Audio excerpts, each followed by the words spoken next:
mengungkap sejarah ketimpangan ekonomi di Indonesia. Siapa yang diuntungkan?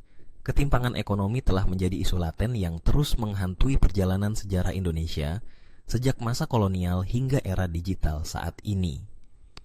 Meski Indonesia dikenal sebagai negara yang kaya akan sumber daya alam, kenyataan di lapangan menunjukkan adanya jurang pemisah yang begitu lebar antara kelompok masyarakat kaya dan miskin. Pertanyaan penting yang terus menggema adalah, mengapa ketimpangan ini terus berlangsung? Siapa yang sebenarnya diuntungkan dari ketimpangan ini? Dan mengapa upaya pemerataan tidak pernah benar-benar menyentuh akar masalah?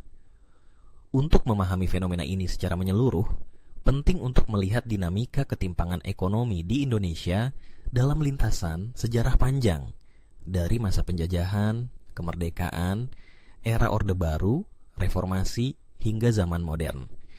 Masing-masing periode memberikan kontribusi tersendiri dalam memperkuat atau mempertahankan struktur ekonomi yang timpang, di mana segelintir elit terus mendapat keuntungan besar, sementara sebagian besar rakyat tetap bergelut dalam keterbatasan. Warisan kolonial, awal ketimpangan yang terinstitusionalisasi. Akar ketimpangan ekonomi di Indonesia dapat ditelusuri sejak masa penjajahan Belanda. Selama lebih dari 3 abad, kolonialisme membentuk struktur ekonomi yang sangat eksploitatif dan berpusat pada kepentingan metropolitan. Kekayaan alam Indonesia, mulai dari rempah-rempah, hasil bumi, hingga tambang, diekstraksi secara besar-besaran demi keuntungan ekonomi Belanda. Rakyat Indonesia hanya menjadi tenaga kerja murah dalam sistem tanam paksa, kultur stelsel, dan tidak memiliki akses terhadap kepemilikan tanah atau modal. Struktur sosial ekonomi pada masa kolonial sengaja dirancang untuk mempertahankan dominasi segelintir elit kolonial Eropa dan kelompok pribumi tertentu yang berperan sebagai perantara. Kesenjangan pendidikan, akses terhadap sumber daya, dan status sosial menjadi sangat mencolok. Ketimpangan ini bukan semata akibat dari pasar bebas, tetapi produk dari sistem ekonomi politik yang secara sistematis mengecualikan sebagian besar rakyat dari akses terhadap kekayaan nasional. Masa kemerdekaan, janji yang tertunda. Ketika Indonesia merdeka pada tahun 1945, harapan besar muncul untuk membalikan struktur ketimpangan yang diwarisi dari kolonialisme. Namun, kenyataannya tidak semudah itu. Sistem ekonomi yang timpang sudah begitu mengakar.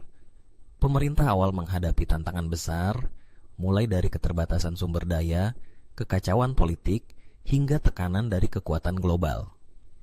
Pada era Soekarno, semangat nasionalisme ekonomi berkobar.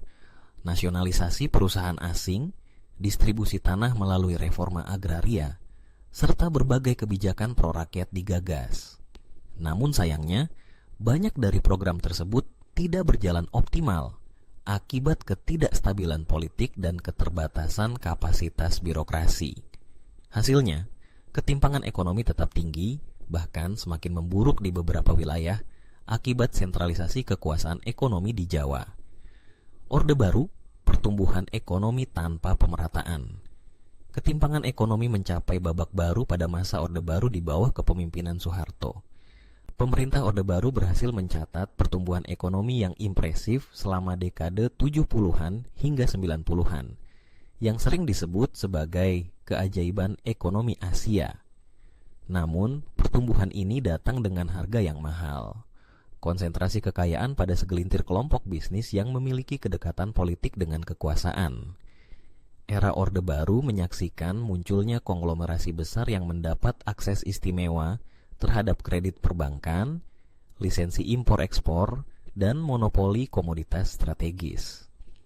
Model ekonomi ini dikenal sebagai kapitalisme kroni, di mana pengusaha besar berkembang bukan karena daya saing di pasar, tetapi karena hubungan patronase dengan pejabat negara.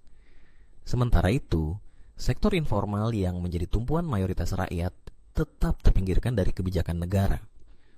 Pembangunan infrastruktur dan industri memang meningkat, tetapi manfaatnya sangat tidak merata. Jawa tetap menjadi pusat pertumbuhan, Sementara daerah-daerah luar Jawa seperti Papua, Maluku, dan Nusa Tenggara tetap tertinggal. Ketimpangan antara kota dan desa, serta antara pusat dan daerah, menjadi semakin mencolok. Reformasi dan liberalisasi, harapan yang belum terrealisasi.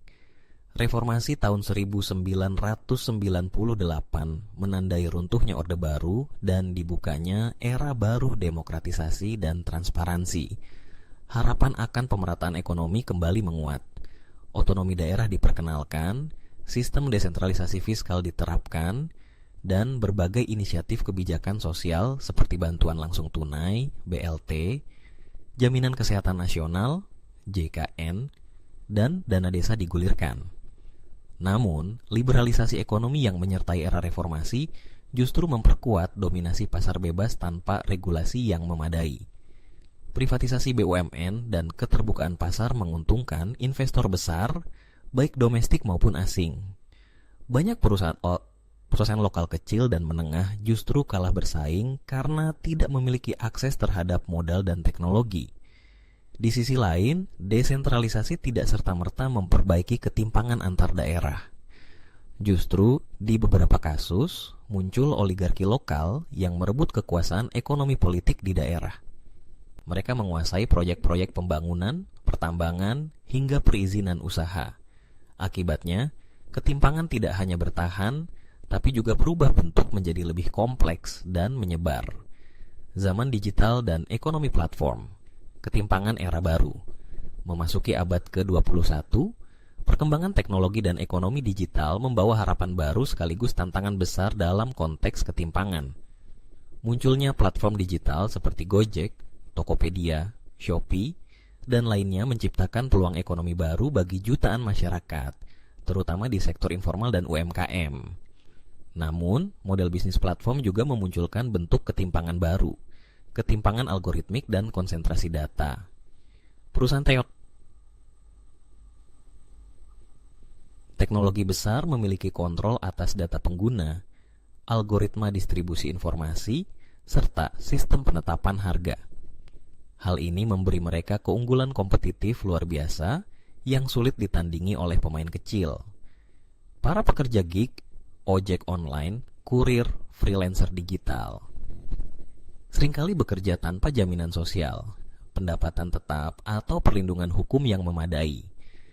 Di sisi lain, investor besar, baik domestik maupun asing, yang menanamkan modal dalam ekonomi digital justru menjadi pihak yang paling diuntungkan. Mereka menikmati return investasi yang besar dari valuasi perusahaan yang terus meningkat, sementara para pekerja lapangan tetap terjebak dalam ketidakpastian ekonomi. Sejarah ketimpangan ekonomi di Indonesia bukanlah kisah tentang kegagalan semata, melainkan juga cerminan dari ketimpangan kekuasaan yang terus bertahan dalam berbagai bentuk. Siapa yang diuntungkan dari kondisi ini? Mereka yang berhasil menguasai sumber daya dan membangun jejaring kekuasaan, baik formal maupun informal. Jalan menuju keadilan sosial ekonomi masih panjang, tetapi kesadaran akan akar persoalan adalah langkah awal yang tak tergantikan.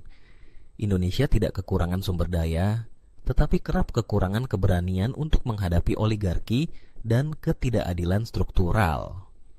Jika ingin mewujudkan cita-cita kesejahteraan bagi seluruh rakyat, maka saatnya untuk mengungkap dan mengubah akar ketimpangan itu bukan sekadar menambalnya. Masa depan bangsa bergantung pada seberapa serius kita menjawab pertanyaan, siapa yang diuntungkan dan mengapa kita membiarkannya?